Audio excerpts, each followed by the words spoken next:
The Pacific theater of World War II, the sea battles between English, French, Portuguese and Dutch colonizers in mid-17th to late 18th centuries, the long, bloody history of Mediterranean nations. It seems God intended seas and oceans to keep his creation from going at each other's throats, only for them to become battlegrounds in their own regard. But perhaps the one marine theater where political tensions stretched taut, military might baring its teeth, and the House of Cards' nature of diplomacy are more at display than anywhere else, is none other than the South China Sea.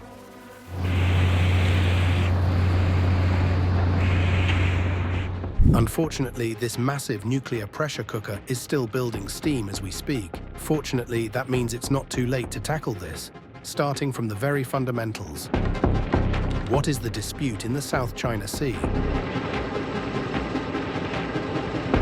In violation of international law, the People's Republic of China has laid claim to more territory in the South China Sea than is fair to countries like Taiwan and the Philippines, who also have coastline claims just like China does. As many as 130 non-Chinese casualties have been sustained in clashes so far, but international deterrence has only held the PRC back from drastic military operations. Heights of Chinese assertiveness were seen when, back in 2014, they went so far as to move an oil rig into the nautical boundary claimed by Vietnam. The extremely unpopular 9-dash line printed on some maps was presented by the Chinese loops around roughly 90% of the sea surface, claiming it for the Republic. When military action creates too much heat for their liking, Chinese Coast Guard and even civilian vessels will collide with ships and boats from other nations. They will resort to the use of military-grade lasers and target Philippine resupply sailors with water cannons.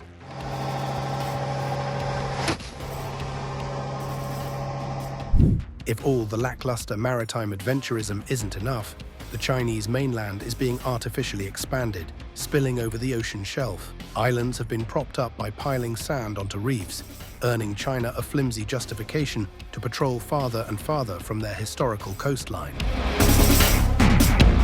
Who is involved?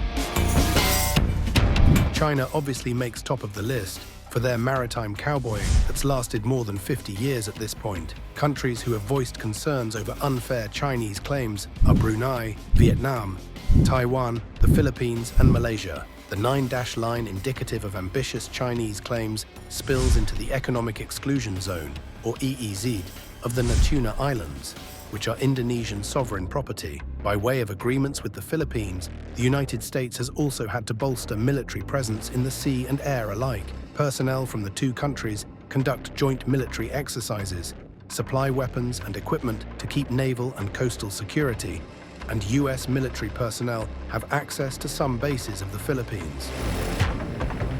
Where is all of this happening?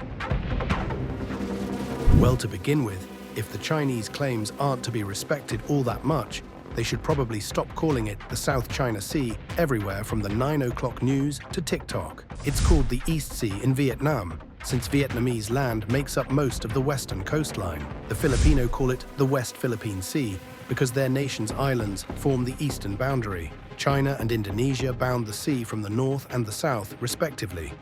The South China Sea takes up about 4 million square kilometers, naturally turning into a lucrative shipping route.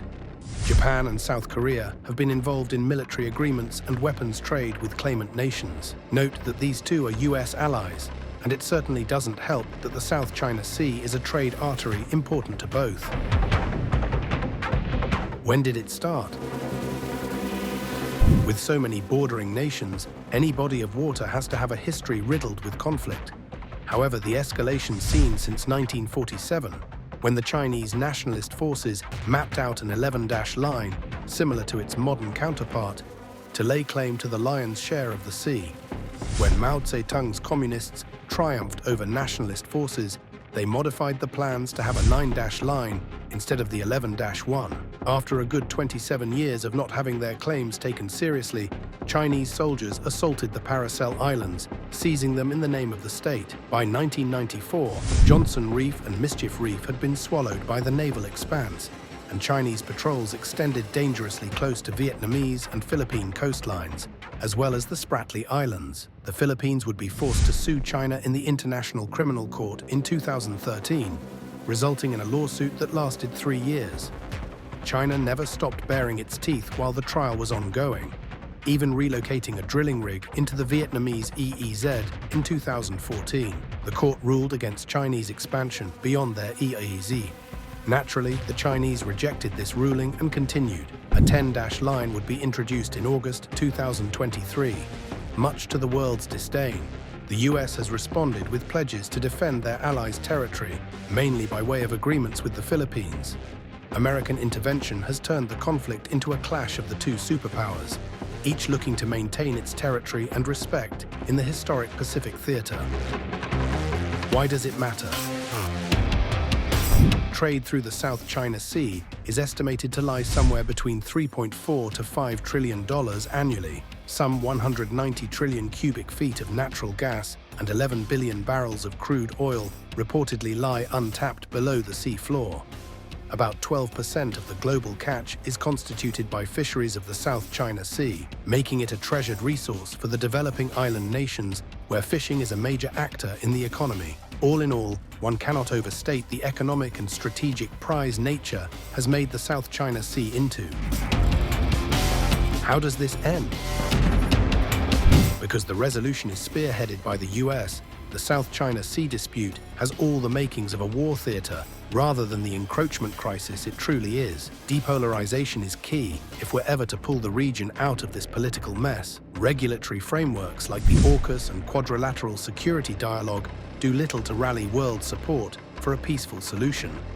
The US, the claimants, and their allies have to realize that what the world sees is just you guys going bloc versus bloc.